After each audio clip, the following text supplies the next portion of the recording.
بلوچستان کے کوئلہ کانوں میں جان لیوا حادثات معمول کی بات ہے۔ گزشتہ 4 سالوں میں 160 کارکن اپنی زندگی سے ہاتھ دھو بیٹھے ہیں، جبکہ 17 شدید زخمی ہو چکے ہیں۔ گزشتہ سال مچھ میں کوئلے کی کان میں آگ لگنے سے 8 کارکن 1500 فٹ گہرائی میں پھنس گئے اور 1 مہینے کے بعد ان کی لاشیں نکالی گئیں۔ کارکنوں کا یہ دیرینہ مطالبہ رہا ہے کہ انہیں ضروری حفاظتی آلات فراہم کیے جائیں۔ بلوچستان میں کوئلے کی کانوں کی تعداد 811 ہے۔ 2008 سے 2009 تک کوئلہ کی کل پیداوار 20,93,793 ٹن تھی۔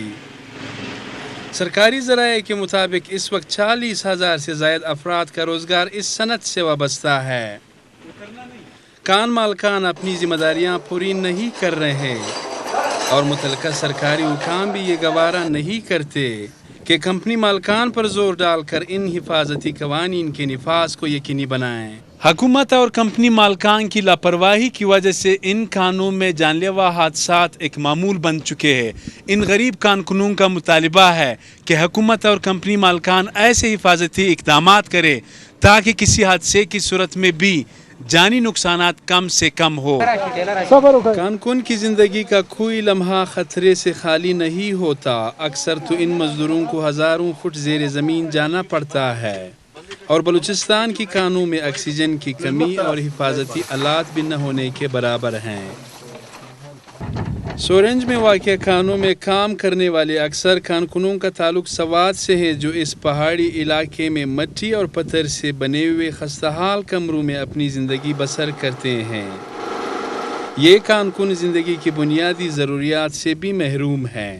کارکن بتاتے ہیں کہ اس پیشے سے اگر ایک مرتبہ کوئی وابستہ ہو جاتا ہے تو پھر اس کا نکلنا مشکل ہوتا ہے۔ کمپنی مالکان اور ٹھیکیدار مختلف طریقوں سے کوشش کرتے ہیں کہ انہیں کم معاوضے میں مزدور مل جائیں۔ سب سے پہلے ان کی کوشش ہوتی ہے کہ جان بوجھ کر وہ کارکن کو قرضہ دے اور پھر یہ قرضہ ایک کارکن کی عمر کھا جاتا ہے۔ سوات سے تعلق رکھنے والے اس نوجوان کا کہنا ہے کہ اس نے شادی کے لیے 1,20,000 روپے قرضہ لیا تھا، جو 2 سال کے باوجود بھی ادا نہیں ہو سکا۔ یہاں پر کارکن سخت مشقت کر رہے ہیں۔ یہاں آکسیجن کم ہوتی ہے اور حفاظتی آلات نہ ہونے کے برابر ہیں۔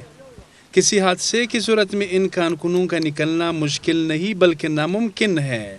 زمینی حقائق مزدور تنظیموں اور متعلقہ سرکاری حکام کی جانب سے کارکنوں کے حقوق کے سلسلے میں بلند و بانگ نعروں کی نفی کرتے ہیں۔ ضرورت اس امر کی ہے کہ زبانی جمع خرچ کی بجائے مزدوروں کی جانوں اور روزگار کے تحفظ کے لیے عملی اور مؤثر اقدامات اٹھائے جائیں۔ سید علی شاہ، ڈان نیوز، کوئٹہ۔